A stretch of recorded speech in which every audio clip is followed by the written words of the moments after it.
And audio. That's good. Audio's not good. Let's bump that up. Good news is we're taking finals week and most of my classes being done. I'll have plenty of free time to study. Good. Yeah. The only other thing I have to study for is gravity. I shouldn't really study much.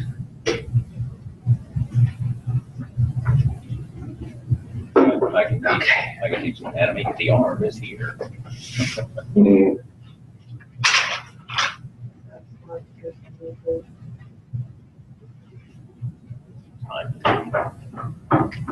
Almost 11. We spent 2 hours doing that. Yeah, we've got another hour and 45 minutes if we need it. Good. Okay. So, let's see. Back up some more.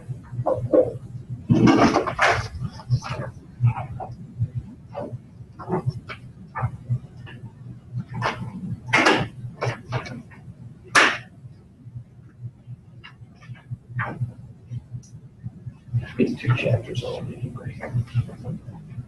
Chemical reactions. Yeah. Okay. And acid, bases, but And then solutions. acid, bases. Acids and bases. Salt. Okay. Oh,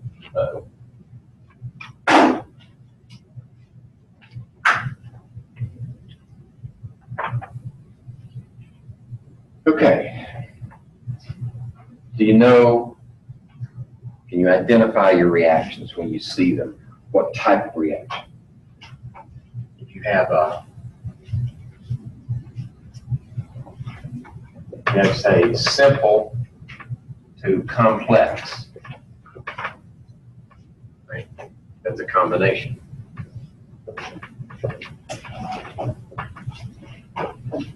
If you go the other direction,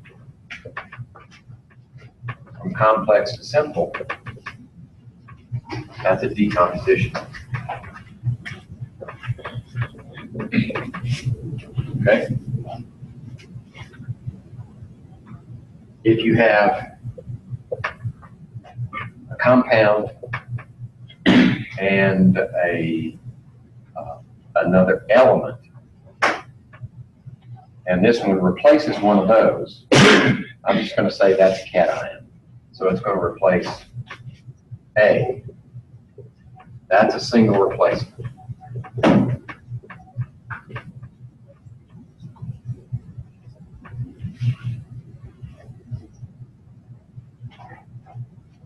If you have 2 compounds, and you just swap A with C, that means CB plus AD.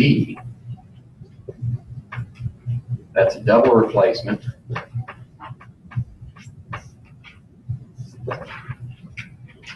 Or exchange.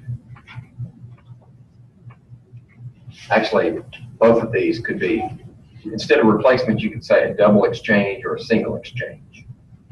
Either way.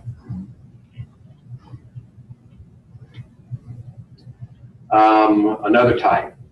Say you have a compound, I'm going to use a real example here. Say you have methane. You combine it with oxygen, and you get carbon dioxide and water. Okay. So we need 2 of those. That's a combustion.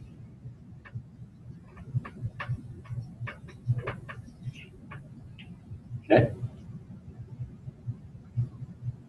These can be multiple types also. The other one, that this also is an oxidation reduction.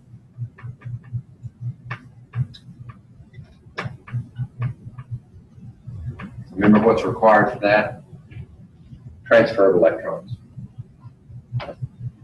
And the clue, so that you don't actually have to calculate whether the electrons are moving or not, is if you have an element on one side, it could be product, it could be reactant, doesn't matter. And on the other side, it's part of a compound. If that's the case, you have an oxidation reduction. And then if you have something reacting with oxygen to yield compounds, that's combustion. That's a special case.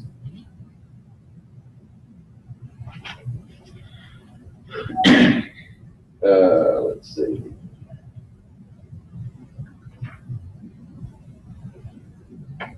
Trying to think of any other types of reactions.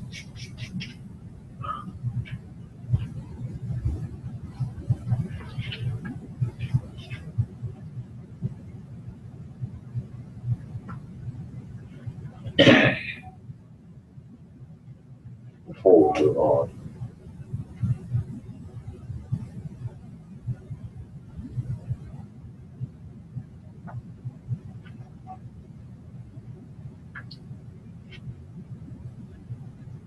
Okay.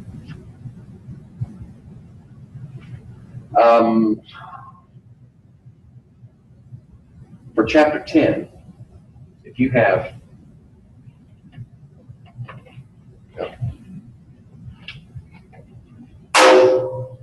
Shot. yeah, if you have a compound with a hydrogen in front, it's something after, it's probably an acid.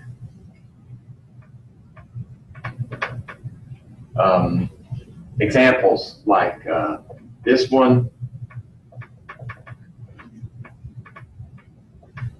that's acetic acid.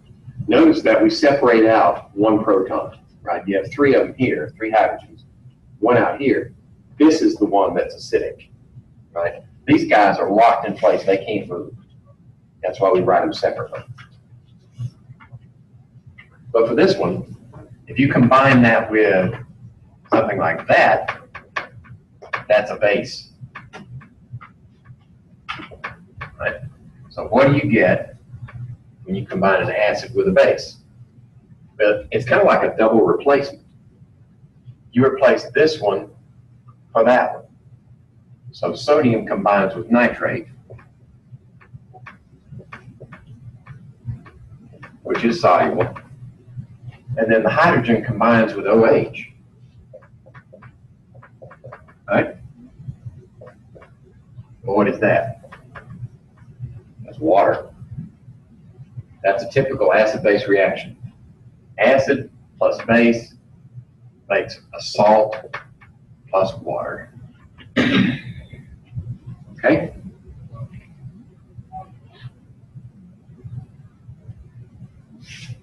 Now we have spectators here. The meat of the reaction is that one plus that one yields this one. Sodium ions are here, sodium ions are here. Nitrate ions are there, nitrate ions are there. So if we cancel those as spectators, then the net equation for an acid-base reaction is this.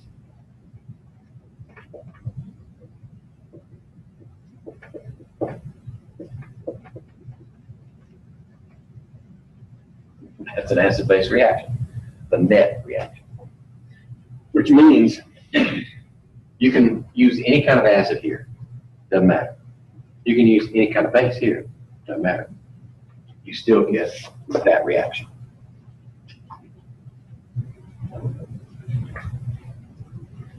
Okay. So we're sort of conflating chapters 9 and 10 together here.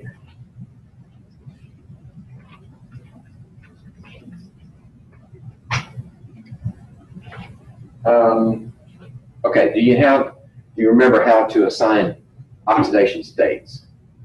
Okay. For instance, if we have a, there's another dead soldier. If we have,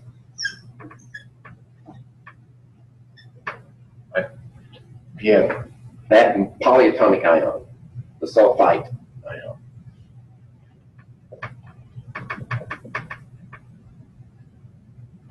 where do you start? Well, you notice that you have a charge here. So don't let that get away from you.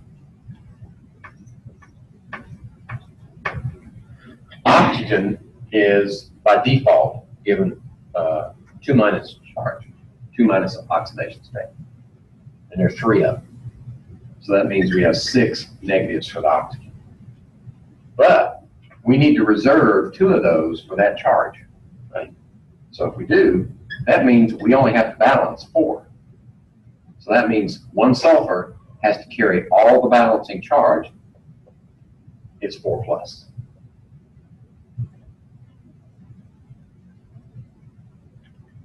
Now, when is oxygen not 2 minus?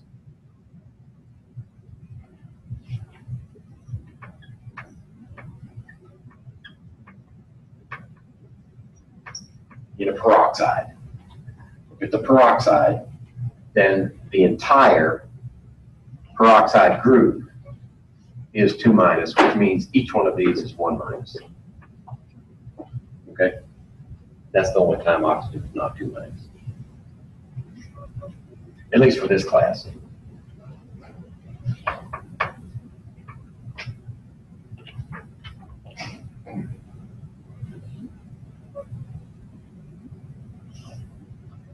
Okay, so now that you can do oxidation states, we can use that information to look at a complete equation like this one.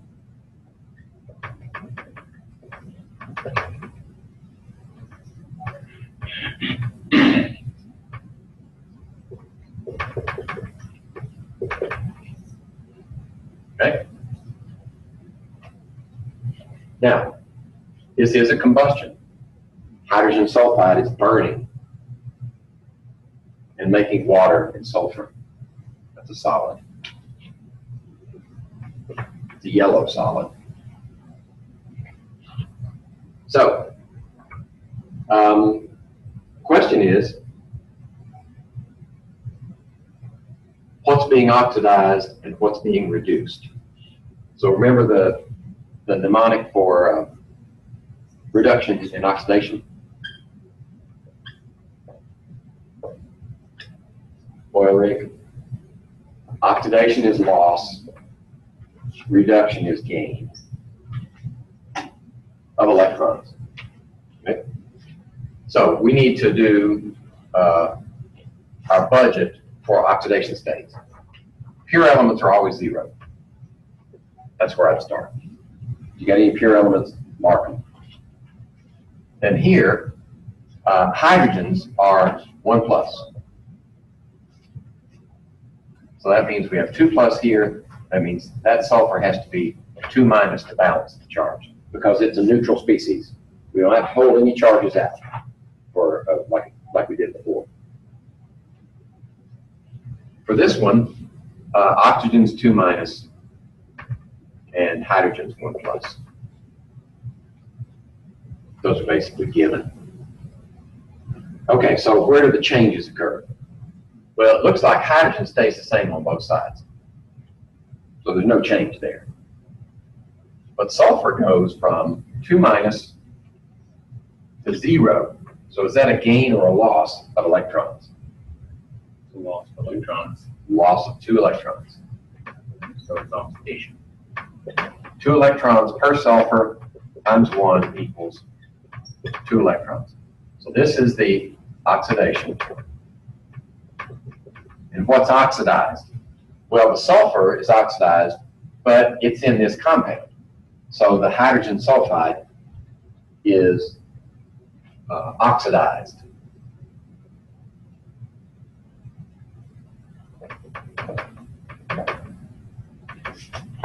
So that means you can't have an oxidation without a reduction. So that means the oxygen has to be reduced. So it has to gain 0 to 2 minus. It gains 2 electrons per oxygen times 2 equals actually 4 electrons. So what happened? Oh, 2. This needs to be 2.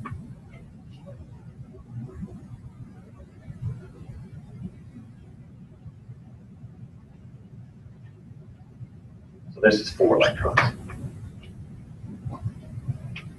You got to change. If you reduce with 4 electrons, you have to oxidize with 4 electrons. It has to balance. Okay, so that means oxygen is reduced. Right. So a little bit about terminology. Now that we know which is oxidized and which is reduced, which is the reducing agent? Which one causes the reduction? This one. This is the reducing agent.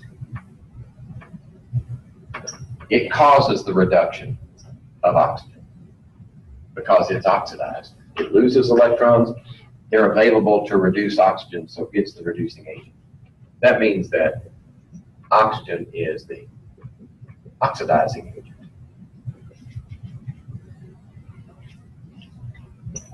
Okay?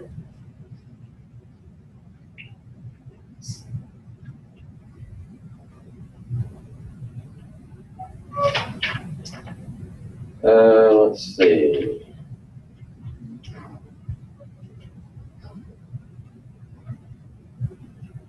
Okay.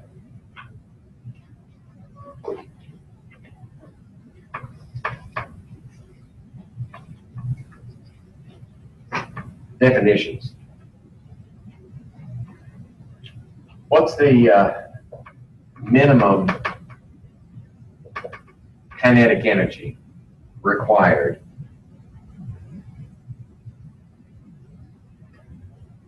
Well, first of all, let's do it this way. The kinetic molecular theory of chemical reactions. Like the collision theory. Collision.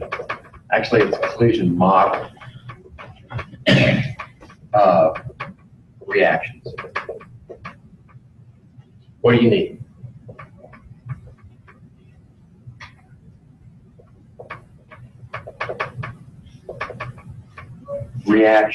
Reactants must collide. They have to make impact. That's the first condition. 2, they need a minimum kinetic energy for the reaction to proceed. And that minimum energy is equal to activation energy.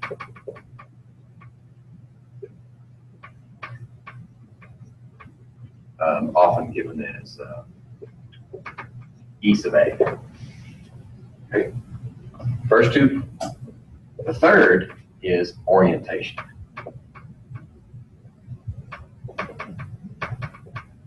If they're not oriented properly when they collide, there won't be a reaction. So if they have reaction sites on this side of the molecule and that side of the molecule with enough energy, you get a reaction. If they come together like this, no reaction. Doesn't matter how much energy they have. They just bounce off of each other. They just bounce. Exactly.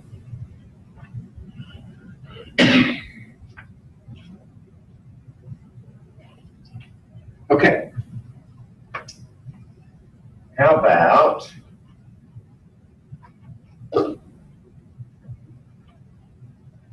what determines if a reaction is exothermic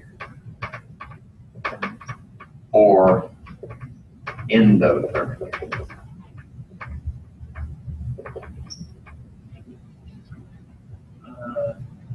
You look at the energies. Yeah. Exothermic is Reactant energy.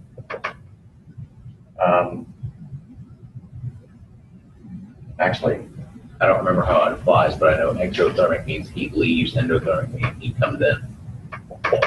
you have the potential energy of your products minus the potential energy of the reactants.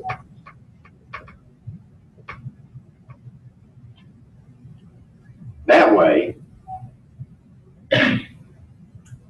if this value is positive, that means the products have more energy than the reactants. And if the products have more energy than the reactants, it's endothermic. If it's negative, then it's exothermic.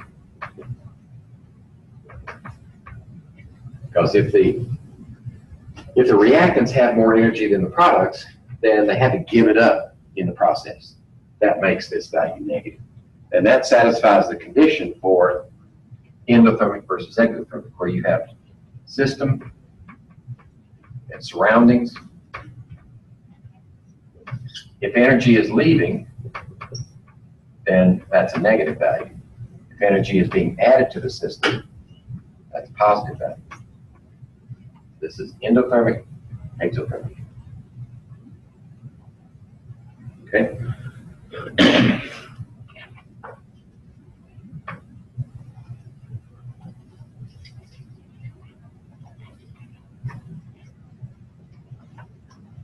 Let's see.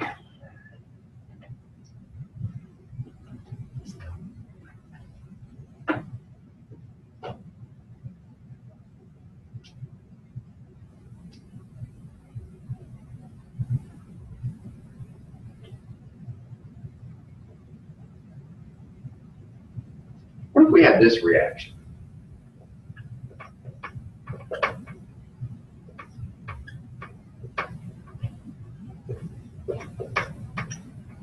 Okay.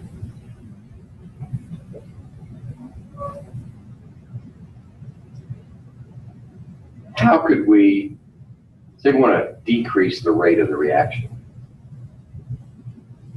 Think of your collision model. The rate of the reaction depends on those things: collision, energy, and orientation. So we're not told anything about the energy here. We're not told about origin, orientation. So we have to work with the part of the model that is based on collision only. So how do we, and the reaction rate increases if you can have more collisions per second. So if we reduce the number of collisions, how would we do that? Well, would it use pressure? I'm sorry? Pressure? Well, yes, since these are both gases, right? Maybe if you expand. Yeah, so they don't bounce to get as quickly. Right, so that would decrease the rate. Another way is to remove one of the reactants. If you have less of one of the reactants, you don't have as many collisions. Yep.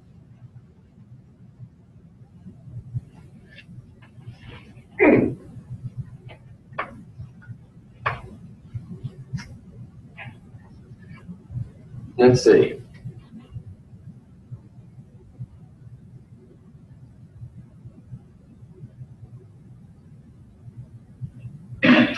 And what does a catalyst do?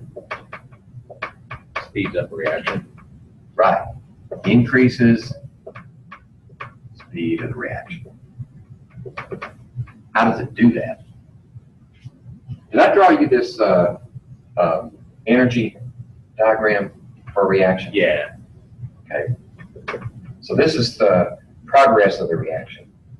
And say we start here. This is combined energy of the reactants. And then they're not going to react until we get to a certain amount of energy. And if we reach that or exceed it, then they do the reaction, and the products have less energy than before. Oh, I remember. It reduces the amount of energy you need to reach before the reaction Right. happens. So this is the activation energy without catalyst. So what happens is the catalyst allows you to reduce that amount of energy. So this is activation energy with catalyst, smaller activation energy. What it does is it provides an alternate mechanism for the reaction that is more efficient.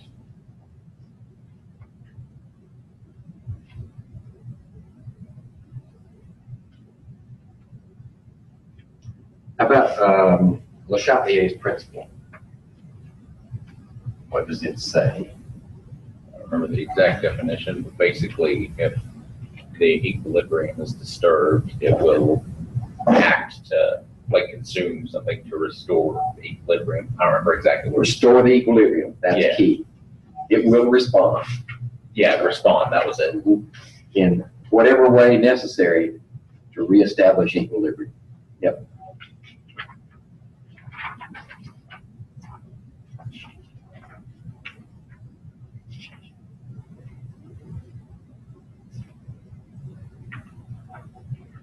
Okay, remember I talked about gases, a disturbance to an equilibrium system that's composed of gases. So let's say we have this one.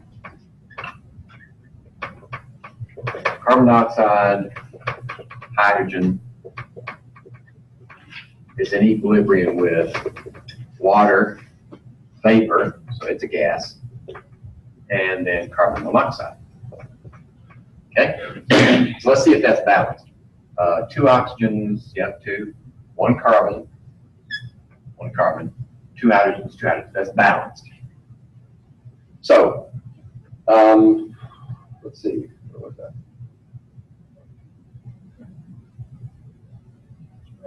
What if we remove, it's in equilibrium now. What if we remove some of that? How will this system respond?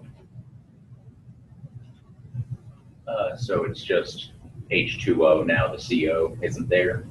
How will it Less respond? of it is there, Okay. less of it.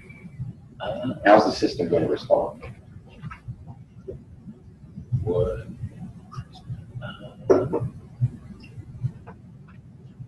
I know this?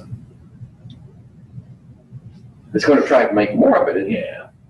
So would more of the hydrogen and oxygen or something consume with it to make more of the CO? Yeah, it's going to shift Yeah. So right. that way Trying to remember until it exactly- reestablishes equilibrium, right? Trying to remember exactly what it would do. So that's like the lab leakers then, right? Uh-huh, yep. These are all gases. Now here's another question. What will happen to this system in equilibrium if we decrease the volume?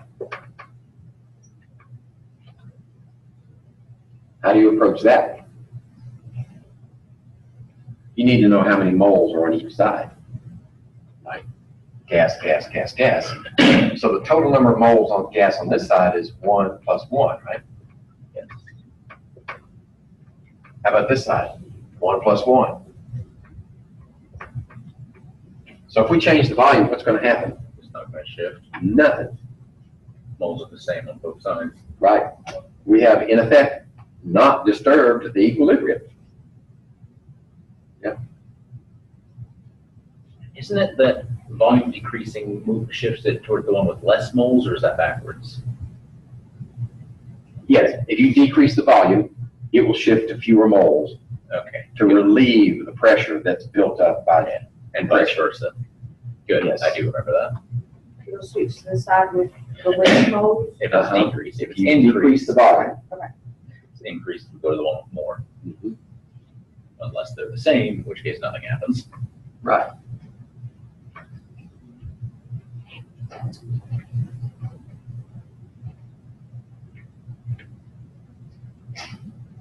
Okay, I put this one up a little earlier. This is the Haber process, making ammonia out of nitrogen gas and hydrogen.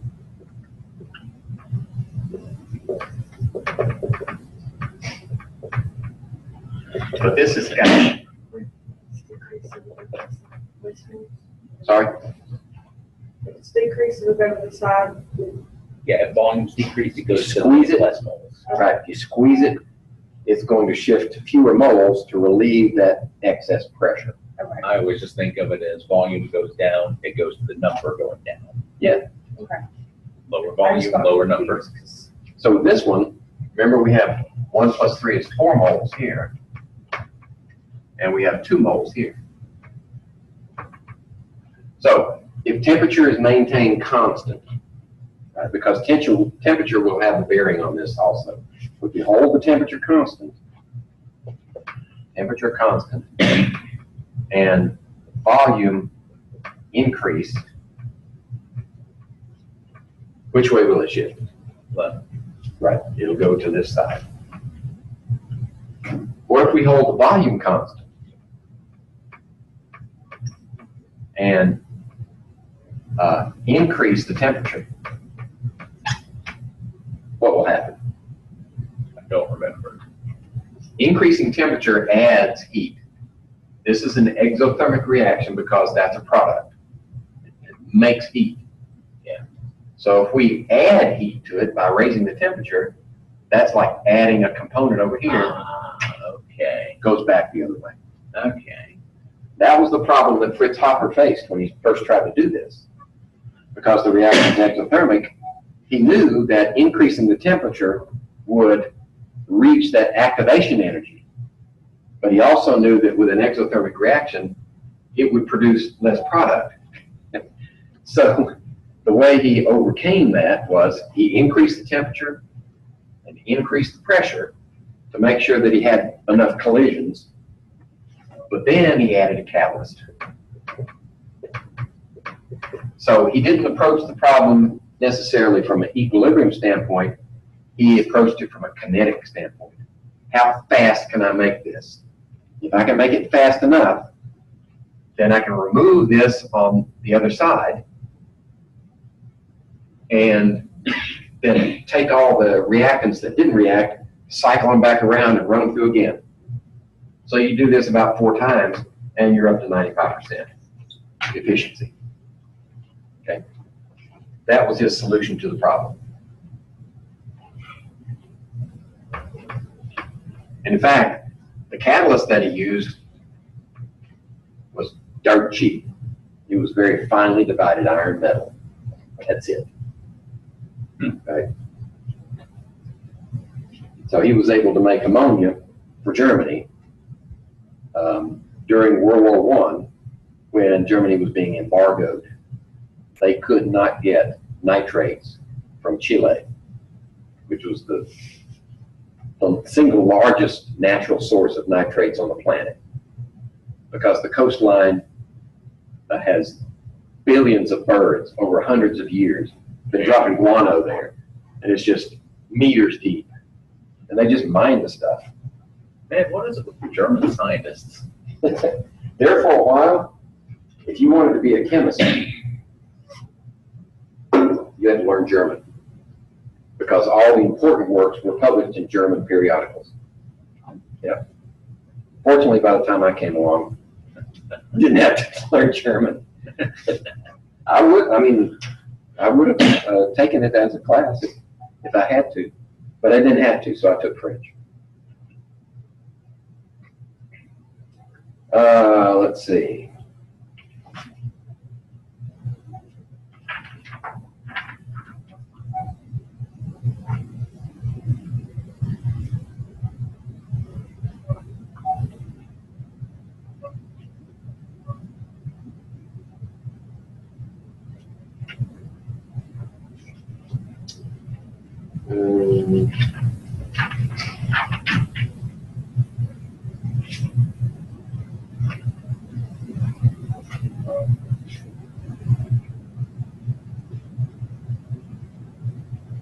Okay, for our equilibrium expression, let's say we have that. That's a gas. This is a solid. And it's going to make this. Okay? Now, if we want to write the equilibrium constant for that reaction, how do we do it? Well, typically you would write that in the numerator, this in the denominator, right? To that power. That's the only thing in the numerator, because that's all the product you have. Reactants would be on this side. Right, squared, because that's the coefficient.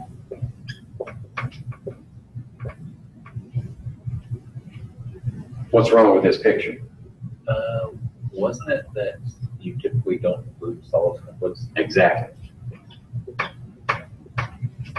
You don't include the solids or pure liquids, which very often means liquid water, but any liquid would do. So if we had a reaction with bromine in it, at standard temperature and pressure, bromine's liquid, so it would not enter. The reason for pure liquids and solids not being there is as long as you've got some of them there, their concentration doesn't change. So you can think of it that way, just throw them out, or you can think of it as this is buried in that number right there. Either way, doesn't matter. Because the calculation will only have this in it and that in it. Okay? All right.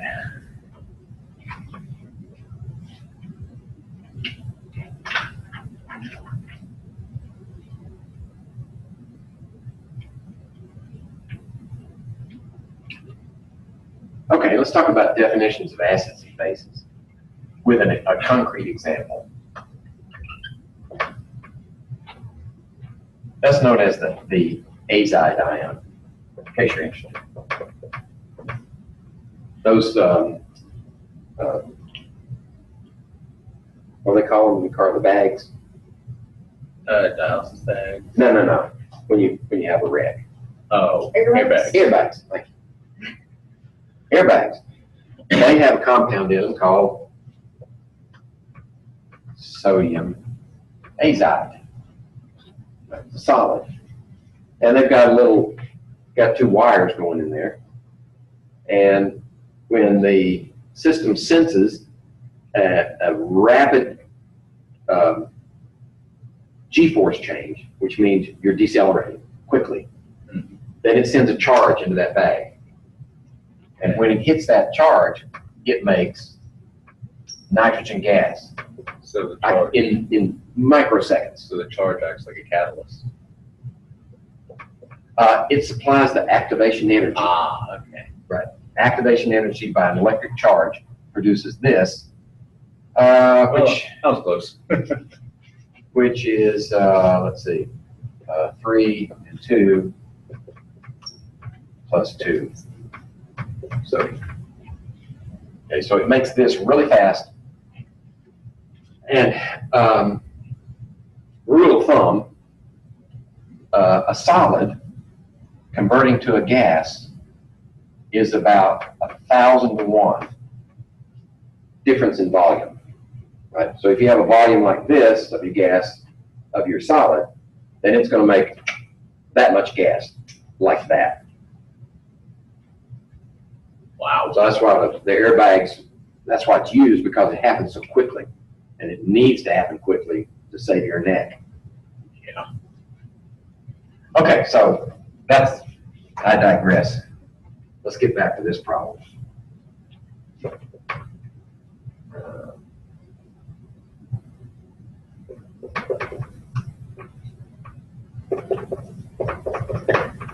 Okay.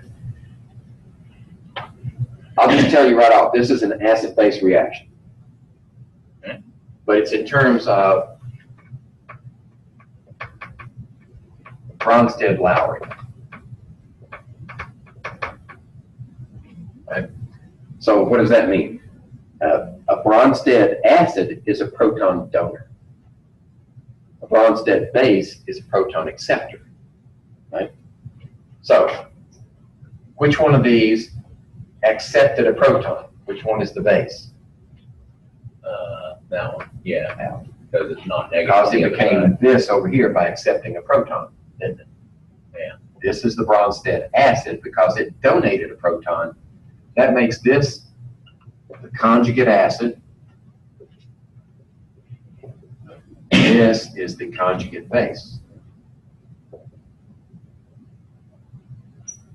of that acid. Okay? When you look at it that way, it's fairly simple. You know, where'd the proton go?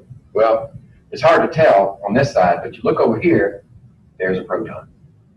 Where did it come from? It came from where that one was.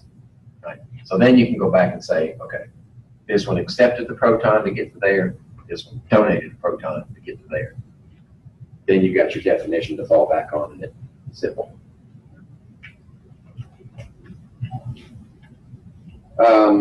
Okay. Acids, let's stick with acids and bases.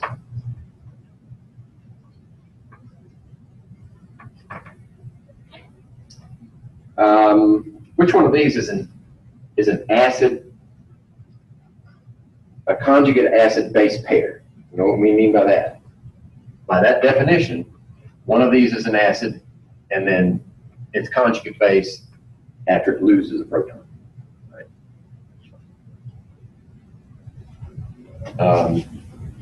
So how about this pair?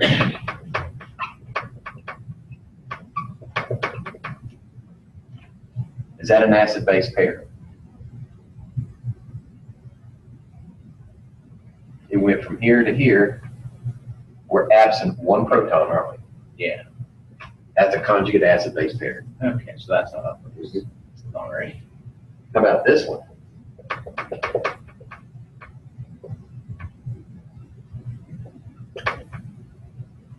Did it lose a proton to go from here to here? Oh, it gained an electron. What happened to the proton? That's what we're focused on. Okay. It lost a proton, didn't it? Yeah, it did. So when it loses a proton, the proton is a plus charge, I see. and that proton left another electron behind. Because oxygen is 2 minus. Yeah. Right. This is 1 plus. This is 2 minus there. So if we remove that Yeah. proton, we have only the 2 minus left. So that one is also an acid, a conjugate acid-base pair. How about this one? Phosphoric acid and dihydrogen phosphate ion. Is that a conjugate acid-base pair?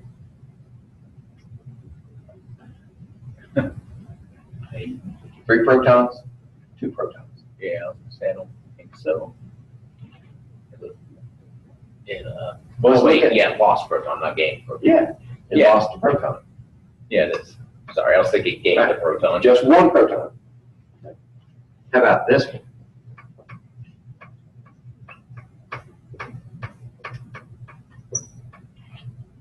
Is that a conjugate acid-base pair?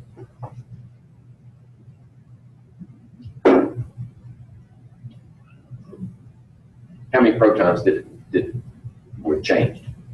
Well, it lost the 2 hydrogen. By definition, can that be a conjugate acid-base pair? Oh, Yeah. 1 proton at a time. All right, one at a time. Only 1 at a time. So if we made this one as is, it's wrong. But we could change it and say that this, that's a conjugate acid-base pair. Yeah. Because only 1 proton was lost. Okay. That's the key to that series. Alrighty, I get it. It's tricksy. Okay.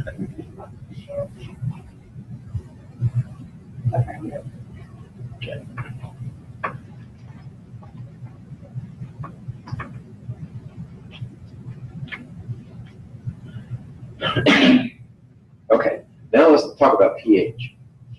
Definition. pH equals negative log of hydrogen ion concentration, right? So that means, since this is negative, as this goes up, pH goes down. So the more acid is, the smaller the number. And in a neutral solution, say in water, just pure water, pH 7 is neutral. What does log mean again? This is the common log, so the base is 10. Yeah, I just know log stands for something. I just don't remember what. Yes. So if it's equal to some value, we plug in the hydrogen ion concentration, do that transformation, What that means is, this is the number that's equal to the power of 10.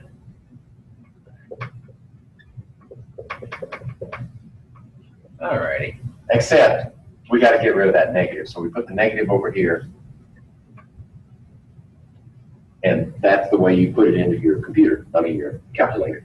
Okay. Thank you. If you're given this one, you just change the sign and do 10 to the x, 10 to that value, and that gives you the hydrogen ion concentration. So if that's a neutral pH, what's acidic? Less than. Yeah, lower pH. Right? Base is higher. Basic would be greater than pH 7. Okay. Because the inverse, that goes up, the pH Right. goes down. Exactly. So if you have a solution that's given pH 13.3, is that acid or base first? That's base. That's base. It's very basic. Right. In fact, it's strongly basic.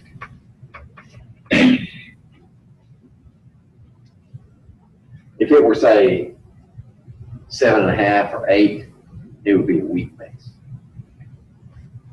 Or if it were 6 or 6.5, it'd be a weak acid.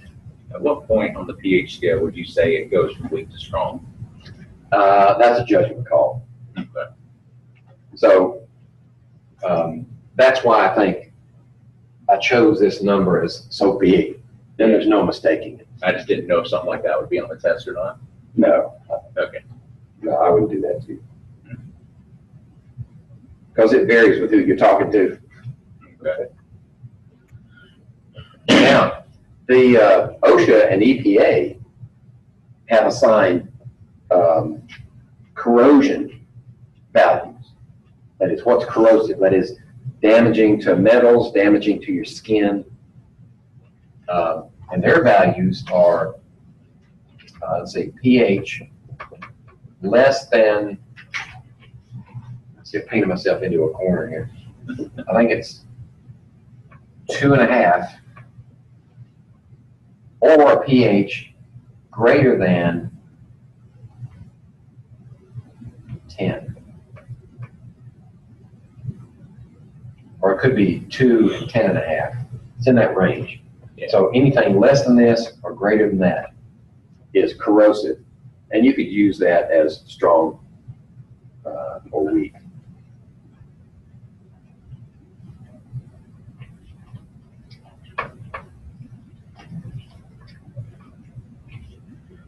Okay.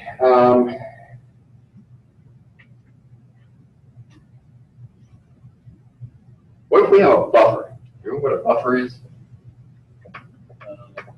Somewhat. A buffer resists pH change. Right. With the addition of acid or base. No matter, either one. It doesn't hold the pH constant, but it resists the change. If you add just a tiny amount of acid or base, the measured pH will probably be the same. I remember you talked about this, like your internal pH to keep it from like literally corroding you inside. Oh yeah, the physiological pH of Yeah. body fluids. Yeah, I remember you talking about that. 7 point.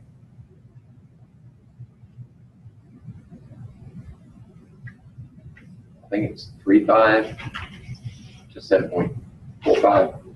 Yeah, because your body has a buffer to keep that from happening. Yeah, our anatomy student ought to know that. I think it's 3.5 to 4.5. It's been several years since I taught it, so I'm sort of scratching my head. So that's what a buffer does. So say if we started out and we had a buffered solution that was, say, pH 8, and we add just a little bit of acid to it, what would the pH be? 8. Now, if we add a lot more acid, which way is it going to go? It's going to go down. Right, it'll go down just a little bit. Until what point? Until you exceed the buffer capacity. Yeah, until you overcome the buffer. Once you exceed the buffer capacity, then the pH is going to go in a hurry. It's like a dam. It keeps it until it breaks and then. Right.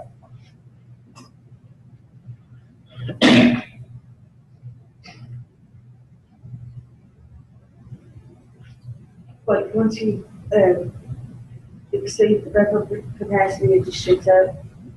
It'll change rapidly. If you're adding base to it and you exceed the capacity, it'll go up.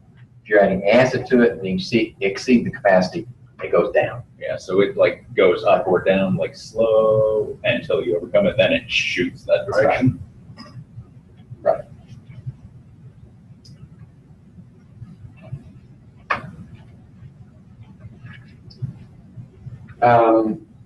Acid-base titration. Let's just say a word about that. We didn't get to do that in lab.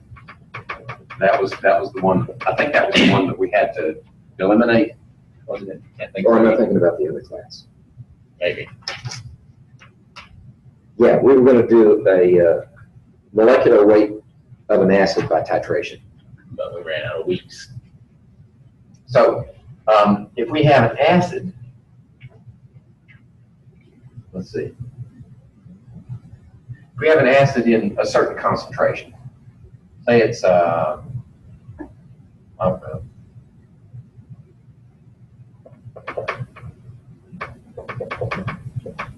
acetic acid. We don't know what the concentration is. What would we need to do for titration? We would need to add a base, like sodium hydroxide, of known concentration. Let's say 5 molar, 5/10 molar. Until we reach the equivalence point where we've added the same amount of acid here. So that means this equals that. Then we can calculate the concentration of this. And the way you do that for these two is, this is molarity of the acid, this is molarity of the base. So acid times a certain volume of acid yields molarity of the base times a certain volume of the base. Okay. So how would you do that? Well, we don't know this one, but we can measure the volume of that acid out. Right? We can do exact volume, let's say 25 mils. And then we know the molarity of this one, 0.5 molar. Then we have a device that allows us to drop-wise add base to our acid until we get a color change, usually, like phenolphthalein, where it changes from clear to pink.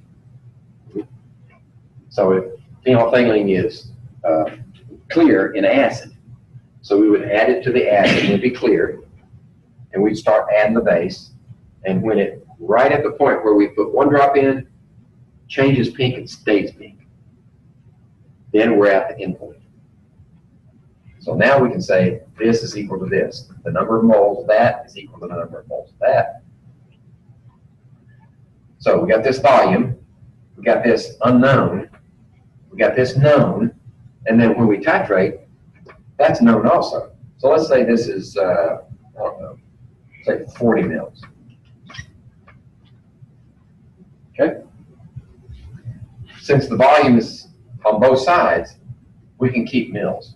Remember, molarity is moles per liter. Right? So if you're calculating the molarity from moles and volumes straight, you need liters. But if you're doing this ratio, it doesn't matter. You can leave it because this is going to cancel that, right?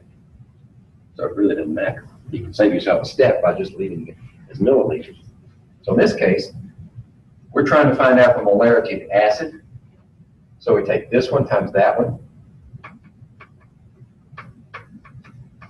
And then this one goes over here in the denominator. And that gives us the molarity. 20 divided by 25. Yeah. 20 divided by 25 would be 0.8 molar. And there we go. Yep. And that's how you tell, you use titration to give you the exact concentration of an acid using the known concentration of a base. Or you can do it the other way, right? If you know this one, then you have this one's unknown, then you measure out an exact amount of this and titrate with acid until you reach the end point. Then you can calculate the molarity of the base. Either way, it works either way. The key is moles equals moles. Moles of acid equals moles of base, right? And the reason that this works is the definition of molarity is moles per volume. So we just solve for moles, right? And the moles on both sides are equal. So we said this one's equal to that one. M times V is equal to M times V. There you go. Now this only works if you've got one proton and one hydroxyl. If you have more than one proton over here, then you have to take that into account in your stoichiometry. Right? Because if this, say this has 3, then we take 3 times as much of this to neutralize those 3 protons. But I'm not going to throw that one at you. Yeah, I was going to say, I hope we don't have to do that. No, this is the simple way. We didn't have time to go into that kind of detail, so just take that as the explanation for that. Okay, how about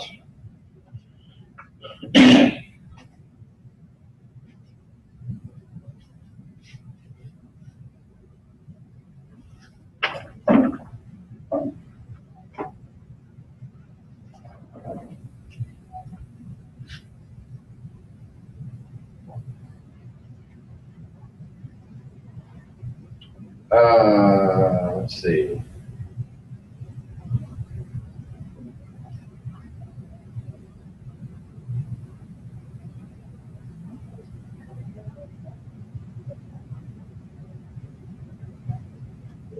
What if I give you this list? First of all, what is that? Potassium hydroxide, the base. How about this one? I think in terms of acid-base reactions. If this came from sodium hydroxide and that came from nitric acid, this is the salt, right? Okay. How about this one? Phosphoric acid. Right? This one is the salt that would form from this if we reacted that with it. Right? Put that K in here, and then these hydrogens would react with those hydroxyls to make water. So this is the salt.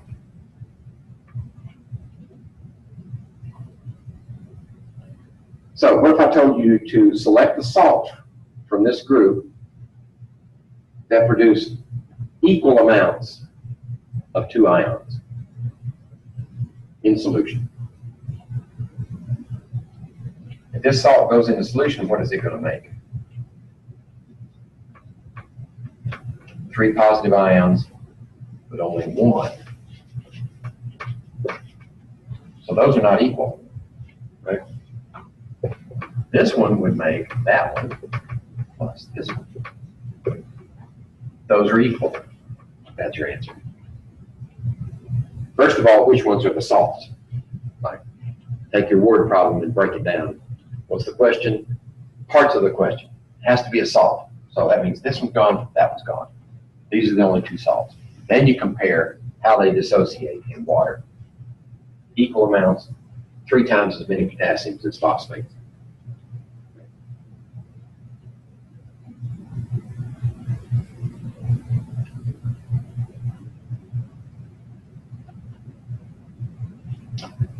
Okay. So I gave you the Henderson-Hasselbalch equation. Remember that one? I'll probably remember when you write it down. Let's derive it first. You know, this will help you remember. So what do we have? Well, we have a weak acid in solution. Right? That's our generic acid. Yeah. And it dissociates into protons and anions. Okay? Now, that's not really what happens. Remember I said you can write it this way, but what happens is this reacts with water to give you hydronium. Yeah. But we write it this way for convenience. Okay. Now, what's the equilibrium expression for this? It's this one times that one over this one. Right, they're all aqueous, so we include all of them. Now, what Henderson-Hasselbalch, those two guys did, they wanted to find out what's the pH of a solution if you know the concentration of this one and that one.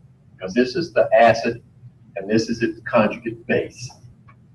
We want to know what that is, because that will tell us the pH of our buffer. So, what they did was they solved this equation for hydrogen ions first. Right? So if hydrogen is on one side, then these two have to come over here, where KEQ is times this one divided by this one. Right? So if I see the algebra, just flip this over on that side. And then actually I just flip the whole thing over. Put this over here. Okay? Okay. So if they want to know what the pH is, you're going to have to take the negative log of this side. But you can't just take the negative log of that. If you're going to do it, you got to take the negative log of the entire expression.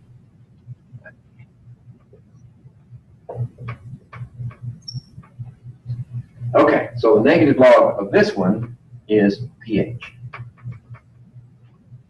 Okay, the negative log of this one is what?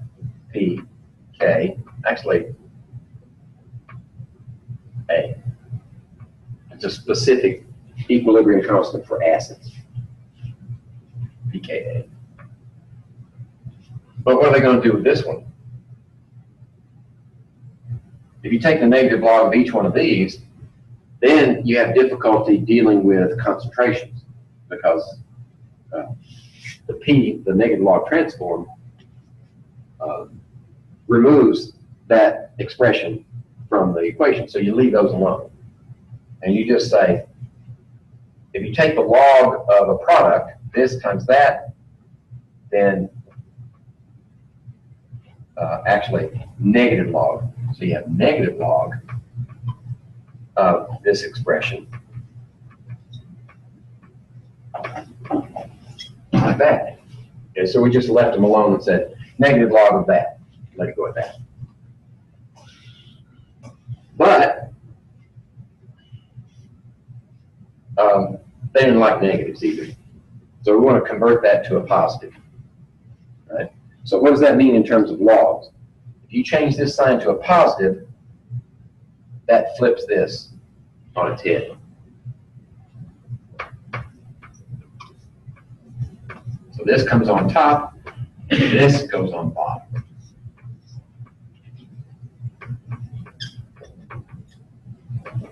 There. That's the Henderson-Hasselbalch equation. So all you need to know is what's the pKa of your acid. And you can look it up in a table. Or, just look it up in a table. And then you need to know what's the equilibrium concentration of this one and that one, the conjugate base and the conjugate acid. And if you're given those values, just plug them in, you can calculate the pH. So for example, let's say we have an acid with a 5.53 here. And these concentrations are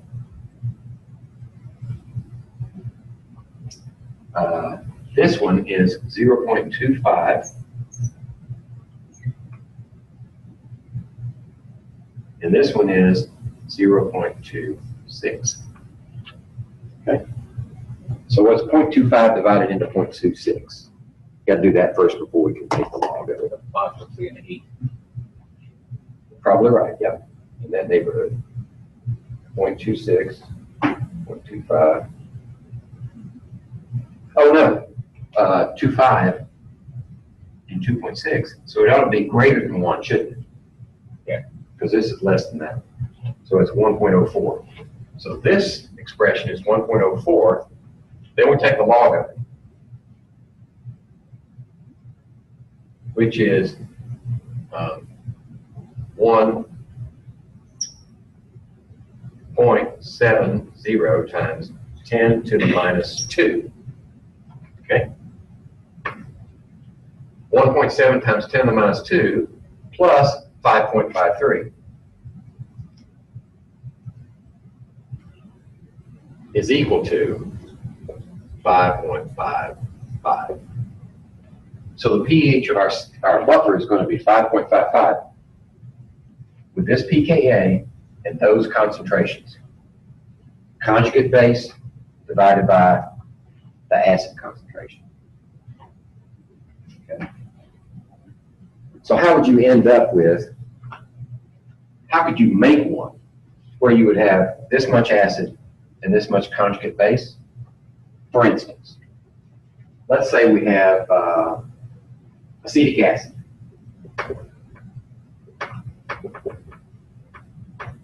Okay, so we put in a certain concentration at 0.25. Make up our solution so it's that molar. Then we add to that sodium acetate at 0.26 molar. There you go. Because when we do this, we're only adding that. And that's what we want here. That's how you would make up your solution. Just add some soluble salt for the anion, and you got it.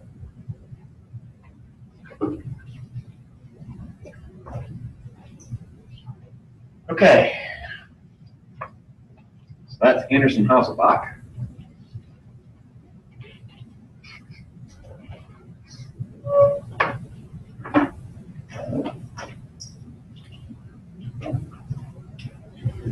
Let's see if I've got anything else in here. Chemistry is weird. It has so many things where it's like 1/50th of the blackboard, and then get to one thing and it takes up 2 entire blackboards.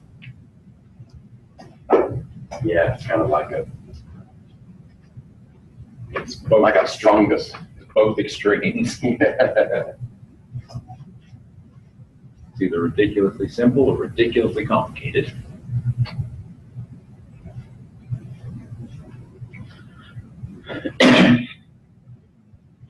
Let me take a break. Restroom.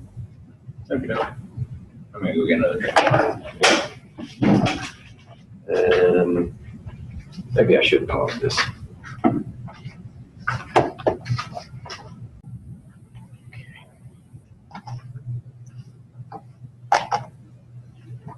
This one's about done before too. Oh, no. Let's try this. You go through those things rapidly. Yeah, they really don't last very long. They need some type of a device because they've got a fiber fill in here to hold the material. Mm-hmm. It'd be nice if they had a liquid, maybe even a liquid under compression with a little gas in the back, and that would give it a higher capacity. Yeah. But it'd be more expensive to make, I'm sure. Okay. I'm sure they probably do make them, but they're not as cheap as those. Yeah. like those ink pens that the astronauts use, Yeah, gas filled, so they work in zero gravity. yeah. We're gonna see if there's anything we haven't covered yet.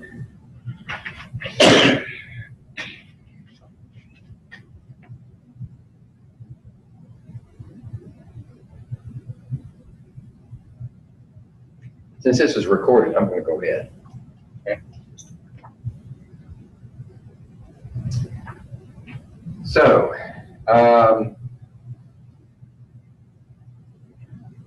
suppose we have, you're given a solution with a pH of 7.5.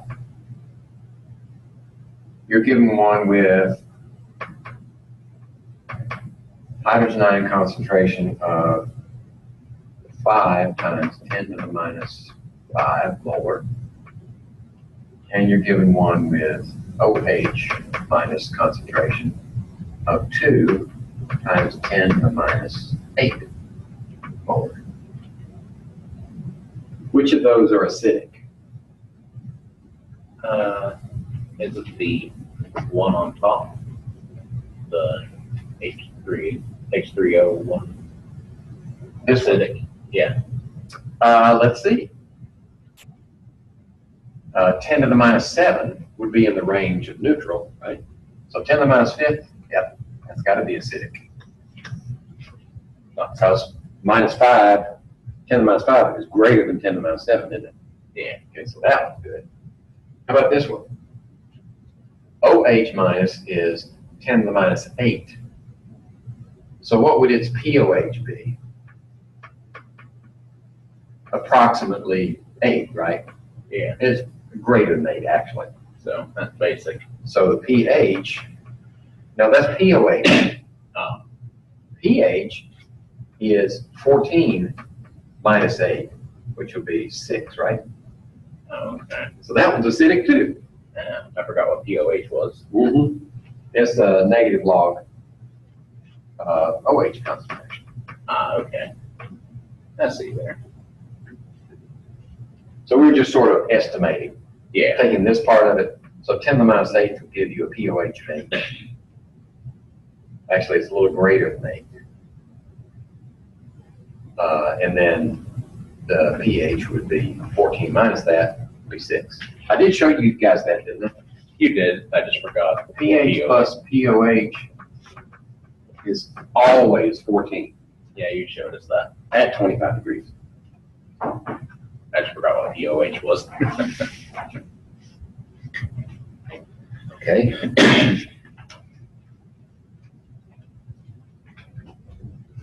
I'll leave it up for a minute while I look for something else.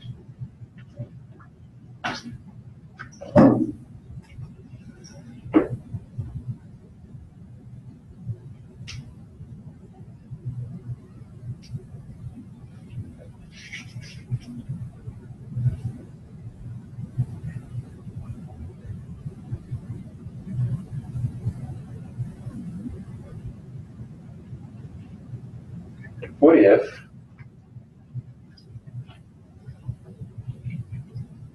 if I give you these 3 statements and see which ones are true?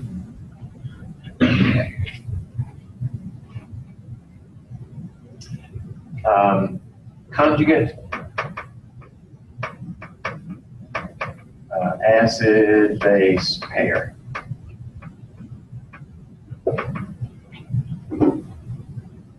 Must contain hydrogen in both. Is that true or false?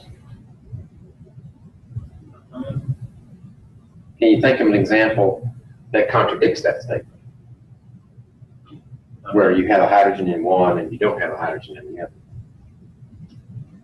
I can't think of an example, but I thought it was like the acid, the one that needs the H. Acid, conjugate base. Yeah. That's Yeah. false. Yeah, I was gonna say I thought the acid was the one. Like acid itself was the one that like needed an H, and base didn't.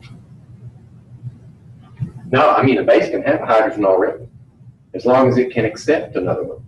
Yeah, that's what I was saying I thought it was base can or can't have, doesn't matter. I thought acid was the one that needed to have it. The acid needs to be able to donate a Okay. proton. So it has to have one to start with. Yeah, that's what I was saying. Acid has to have one, the base doesn't. Right. How about this statement? The larger the Ka or the pKa for acid, weaker the acid.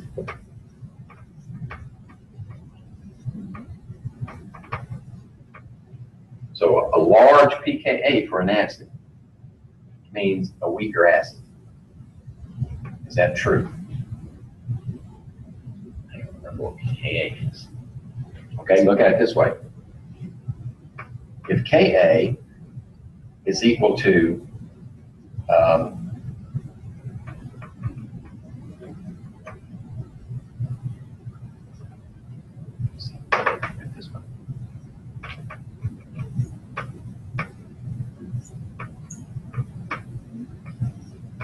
right? That's true. Oh, right, If yeah, we do this, that's what it is.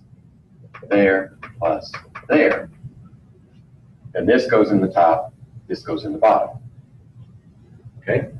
Yeah. So, that being said, if this is very small, that means most of it is over here, right? That means weak acid. So Ka small means weak acid. So what if we take the negative log of a small value?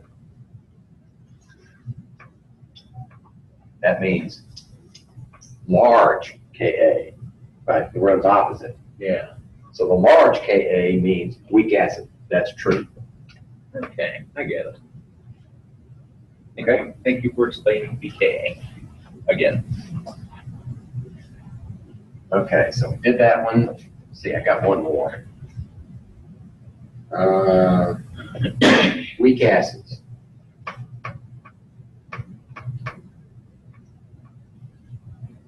Cannot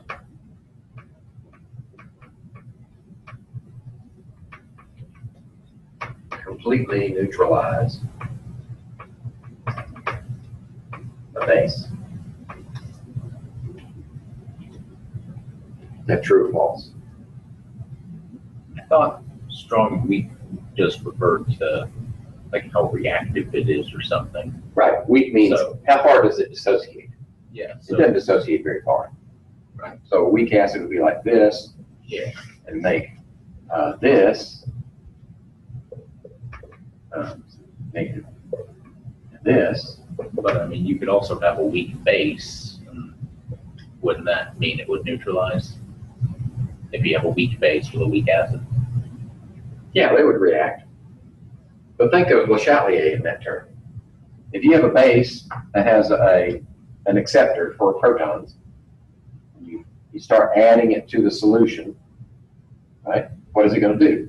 It's going to react with that and make water,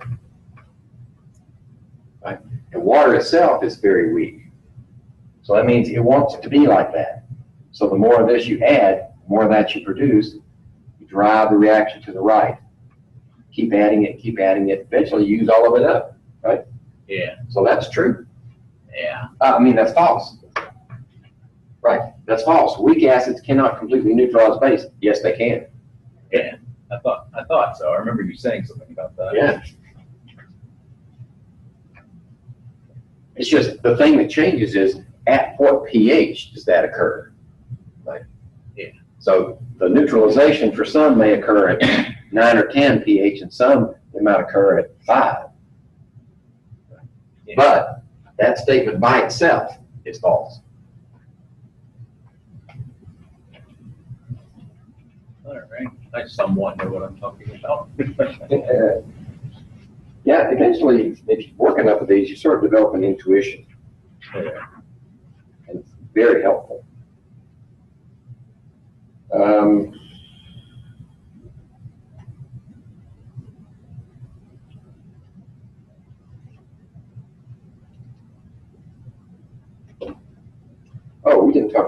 this. Remember the definition of an Arrhenius acid. It's actually similar to the Bronsted-Lowry. Right? An Arrhenius acid becomes this. Right? And an Arrhenius base has to produce hydroxyls from its structure. So that means it has to have a hydroxyl in its structure. Okay? So that produces this and that. Okay. Remember the difference here.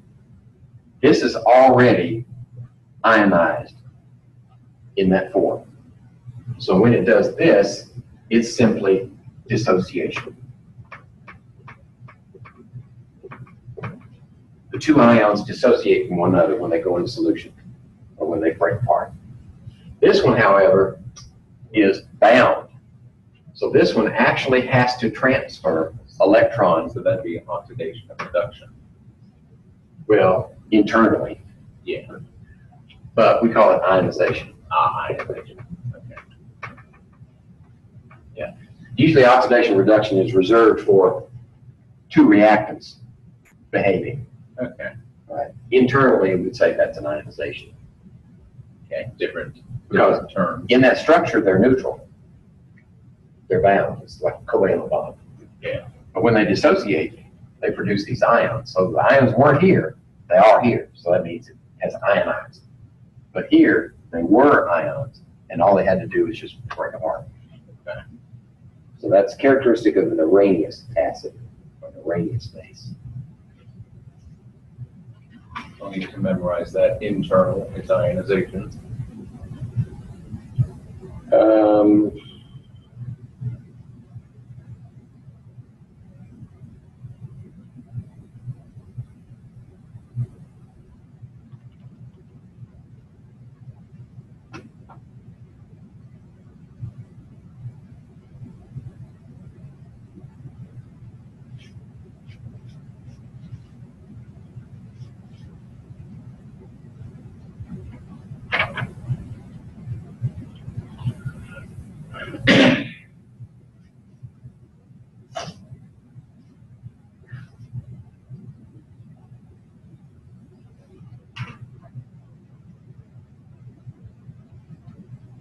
Well, let's see.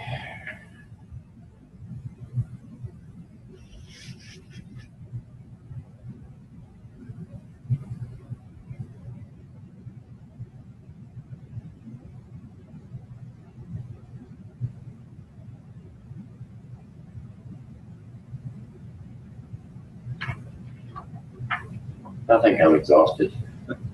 Topics. Unless you have something that's still bugging you.